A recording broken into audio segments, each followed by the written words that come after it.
First at 6, more Connecticut municipalities are investing in student safety. Vernon Public Schools becomes the latest district to install safety cameras on buses. What that means for drivers, coming up in a live report. That, and Connecticut is set to get more than $200 million in a landmark settlement with Meta.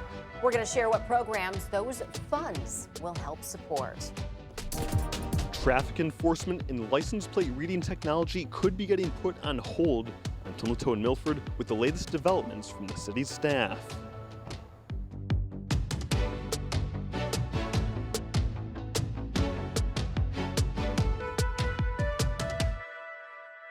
Good morning and happy Thursday. Happy first day of school for the kids and the teachers heading back into the classroom. Thanks for starting off your day with us here at Fox 61 America Areas. And I'm Glenn Kittle. Definitely an exciting one for those kids out there getting back into class, maybe getting into a new grade, moving up, getting some new friends, new teachers, getting everything all settled in for the new school year. Rachel Piscatelli has a look at the forecast. It is said to be a decent morning out there for those kids. Yeah, we have a decent morning on tap for us. More humid conditions are out there, though, this morning, so you'll notice the difference. And it's certainly not as bright as yesterday morning at this time. We are going to bring in some scattered afternoon storms that are possible throughout the day. Now, the thing is with this is it's not going to rain the whole day, but it is the type of forecast that bears watching for outdoor activities, as central and western Connecticut are under a level 1 to 2 risk for severe weather. The greatest risk, though, is going to be back off to the west of us. So there could be a brief shower this morning, but I think for the most part, we are largely dry across the state. We are seeing 1 or 2 towns right now along the shoreline dealing with the rain, and we'll check in with the rain shower, and we'll check in with them in just a moment. But at 10 o'clock, it should be a quieter start as we head through the afternoon, though. An opportunity is there mainly after about 1, 2 o'clock to see some scattered storms develop, maybe a couple of downpours too, and a stronger storm is possible as well. Temperatures into the 70s across the state right now, 60s in Torrington, 66 in Hartford, 60 degrees in Willimantic.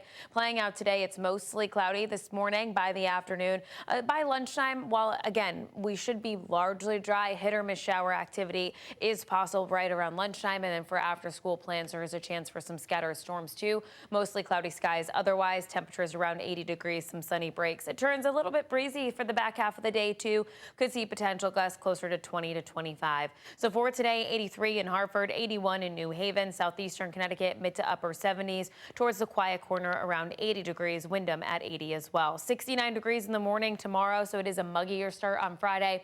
Aside from a passing shower in the afternoon, most of the day is dry. We'll detail out where we go from here. Your full 7-day plus the weekend forecast coming up in just a bit. Here at 6:02, almost 6:03. We are following this one incident this morning. You can see this is going to be over in New London. We'll back things up a little bit here so you can see that there is a vehicle fire on 95 North near exits 83 and 85. Originally, this was closed. It is back open this morning, but 2 lanes remain closed at this hour. So 1 lane is open as you're trying to travel over the bridge this morning, again, out by 83 and 85. So give yourself plenty of time in the area as there are delays that continue to build because of that vehicle fire. Over to you. All right, Rachel, thanks so much. Students in Vernon Public Schools are going to be back in the classroom today, and those who take the bus, they're going to have some added safety. Safety cameras are going to be on all sides of the town's 37 buses.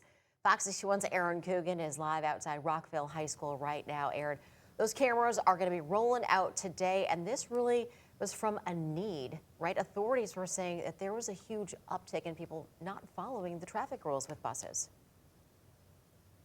Absolutely. Now joining the growing list of Connecticut municipalities investing in student safety. That's exactly what the point of these cameras are, to combat the upward trend of drivers passing stopped school buses. The goal, of course, to make aware to those drivers, make them more cognizant of the children getting on and off the school buses. But now putting a price to negligence with subsequent tickets costing upwards of $450 for a first-time school bus offense. This simple addition of front and back-facing cameras alongside a pivotal side-mounted cam have all proved effective in increasing driver awareness to the rules of the road and thus bolstering student safety. And local administration wants to emphasize the goal is not to issue tickets, but rather force drivers on the road to be aware of safe practices in and around school zones.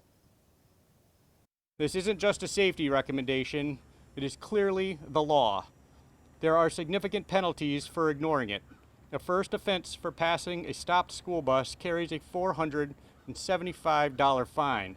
This fine is more than appropriate given the consequences that can happen when that law is violated.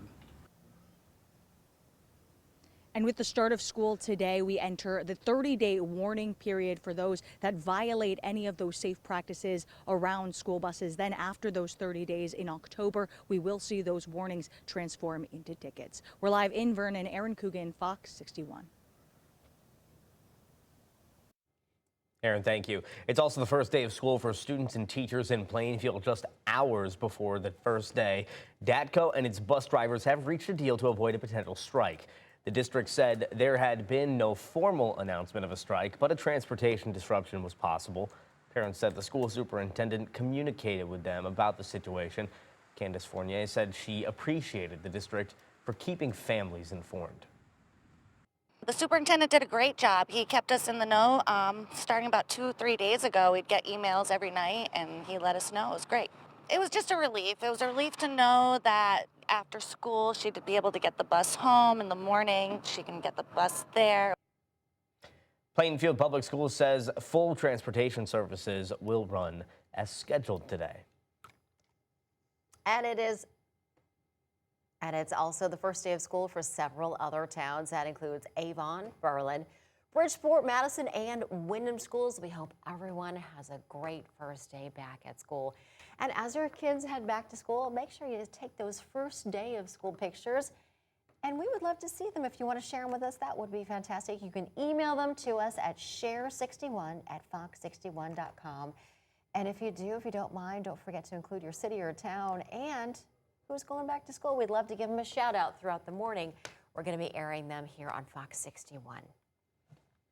Well, 6:07 now. Connecticut is set to receive up to $265 million as part of a massive settlement with Meta over how Instagram and Facebook impact children. Attorney General William Tong says the $17.1 billion deal will force Meta to make sweeping changes, including age verification, daily time limits, nighttime blocks, and stronger parental controls. Is that our children as individuals cannot defend themselves from these multi-billion-dollar, trillion-dollar corporations that seek to prey on their vulnerabilities.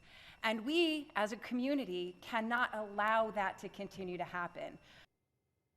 Well, the state says it plans to use half of the funds on programs to reverse harms caused by social media. That includes funds for youth mental health programs, after school and summer school activities. It would also help districts implement phone-free school zones.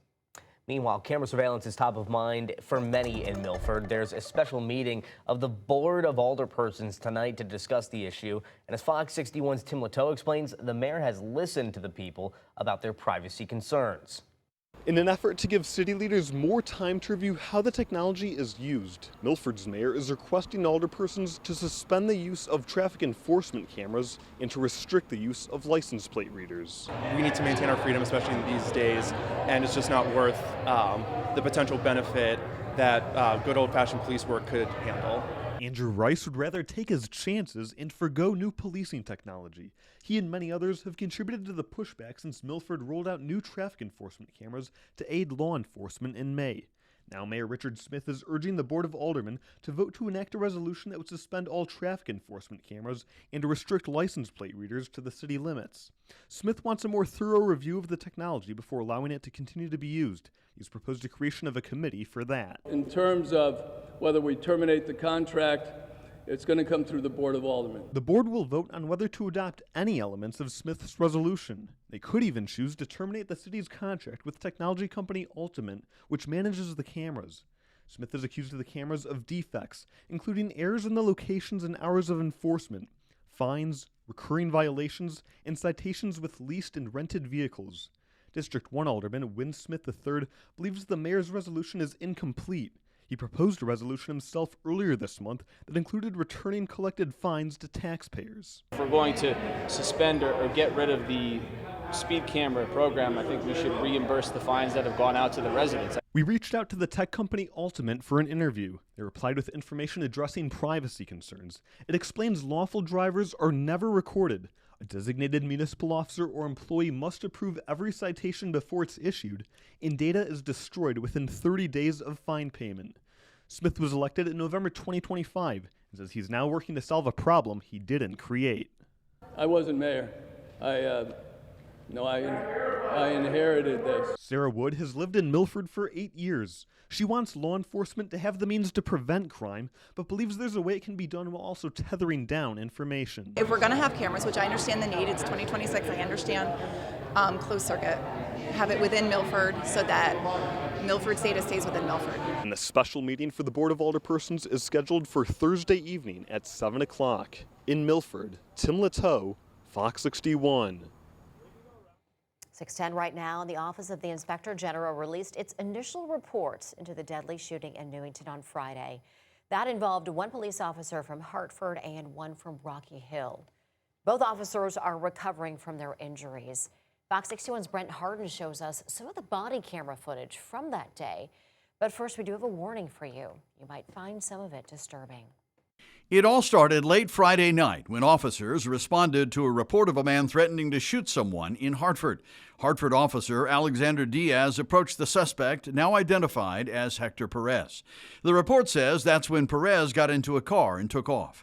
Officer Diaz drove after Perez into Newington, where Perez and a woman who hasn't been publicly identified pulled the car over and took off on foot.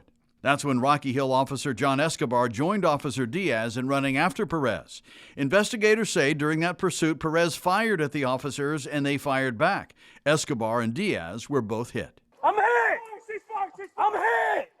Investigators say Perez was also shot and died at the scene. The chief medical examiner says Perez died from gunshot wounds to the head, neck, torso, and other parts of his body, and his death was ruled a homicide. And that was Brent Harden reporting.